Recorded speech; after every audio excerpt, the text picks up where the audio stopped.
Hey, YouTube. Today, I'm talking about UV filters and specifically K&F Concept UV filters. As you can see, I'm a bit of a fan. Yes, indeed. I started out with one. I thought I would give one a shot and see how I liked it. So I purchased one for my Nikon Coolpix.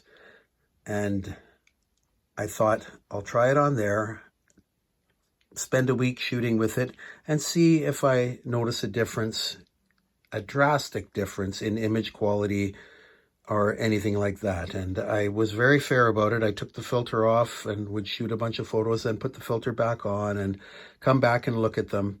And in my mind, I really couldn't say that it had a negative effect on my image, which many YouTube videos, and there are many YouTube videos, will say, why would you put a cheap piece of glass in front of your expensive glass on your lens? And I don't necessarily feel that, even though the price is quite reasonable, I don't feel that these K&F filters, UV filters, are cheap glass. They're multi-coated and they look great. No, all the problems that people have hated on them for, saying the threads are lousy and things like that, I did not experience that. Of course, I'm an audio and video tech by nature and by trade, so I really am careful when I'm working with my equipment and not to cross thread. And it's kind of a simple thing just to take your time when you're working with delicate equipment, especially camera equipment. And I found no problem applying these filters to my lenses. But having said that, for $20, I think there's a lot of value there. I really do. And don't make the mistake I did. I ordered a bunch more of these after I was convinced they were the way to go. And I didn't pay attention and ordered one that didn't have the lens cap. I thought I was getting a great deal at $15.99. And then I realized I had paid $20 previous to that and just thought it was a discount or something. But I learned quickly that I had ordered accidentally the no lens cap version. And the reason I really like the lens cap version is because I can put my expensive Nikon cap away and have that as a spare, and in case I actually lose the K&F filter, which I must point out, it comes with this handy hand lanyard. So every time I pop one off, I put this around my wrist. It doesn't get in the way while you're shooting. And then it's no problem to not have to search for it. And where did I drop it? Did I drop it in my backpack? Did I put it in my pocket? None of that nonsense. It's still around my wrist and I just pop it back on the lens. That's a fantastic feature with a lanyard. Thank you, K&F. I appreciate that. But it also comes with a microfiber cleaning cloth, and these are great quality cloths. I was really surprised. I got a ton of them now, obviously, but they just work fantastic. And when you got that many, if you get it dirty, you can just toss it, I guess. So as far as value, for $20, getting the lens cap, the UV filter, and the cleaning cloth, that's 5 stars in my book. And let's get to the nitty-gritty of why I decided to do this. Well, outside it's been about 3 degrees here in Manitoba, Canada for the last few days, and my neighborhood is messy beyond belief. Dirty, filthy, snow, puddles everywhere. And when I'm out taking some photos now of the river breaking up the ice, and the wind is howling and that crap is whipping around and cars are throwing it up into the air everywhere, I would much rather be wiping off my $20 UV filter.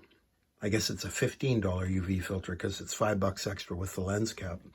I would much rather be wiping off my $15 UV filter than constantly wiping grime and grit off of my beautiful Nikon lens. And that point has been made on many videos, and that hits home with me. I don't want to be constantly or frequently even wiping off my lens. I cleaned these puppies as soon as I got these filters in, and made the lens look beautiful with proper lens cleaner and the K&F microfiber cloth, and they were absolutely spotless. The filters came spotless. I did not have to clean them at all.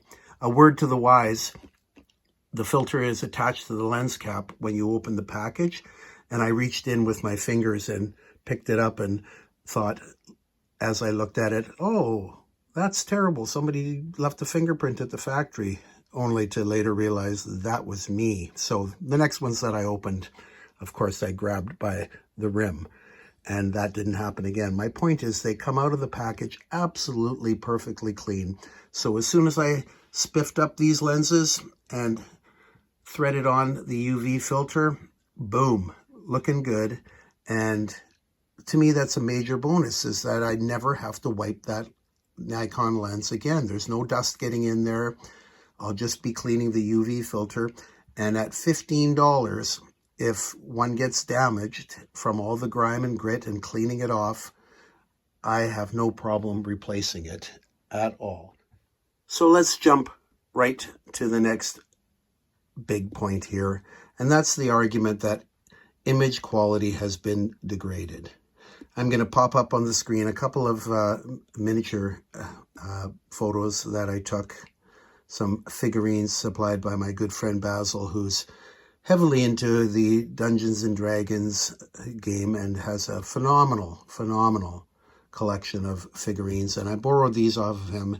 And as you can see, I have taken a picture of a couple of them, and one, as per marked, you can see has been taken with a filter, and the other with no filter.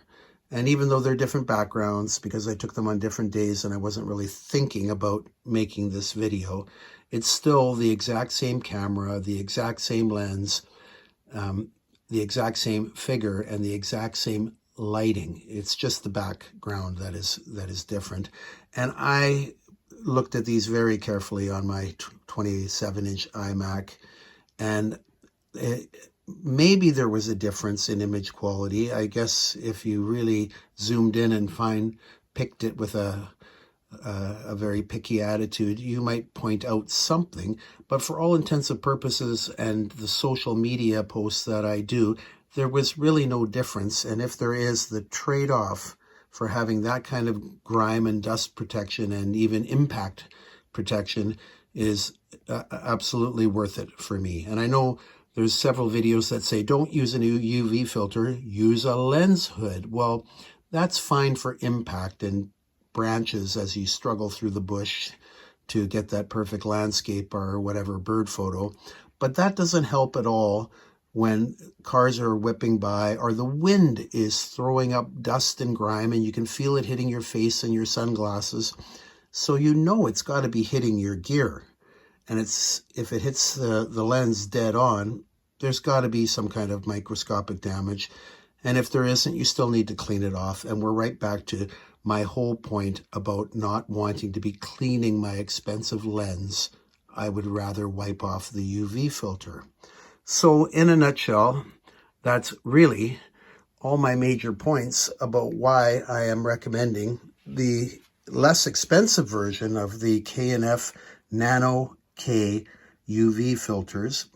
And hey, if you got the budget, I may even go for the Nano X series one day just to check it out and see if it's that much better. Maybe the build quality is a little bit better, and I don't know. To me, after I ordered the $20 filter for my Nikon Coolpix, I was happy with results, and I just decided, as you see, to go with that particular price point of $20 per unit. And I am not in the least disappointed, I've got to say.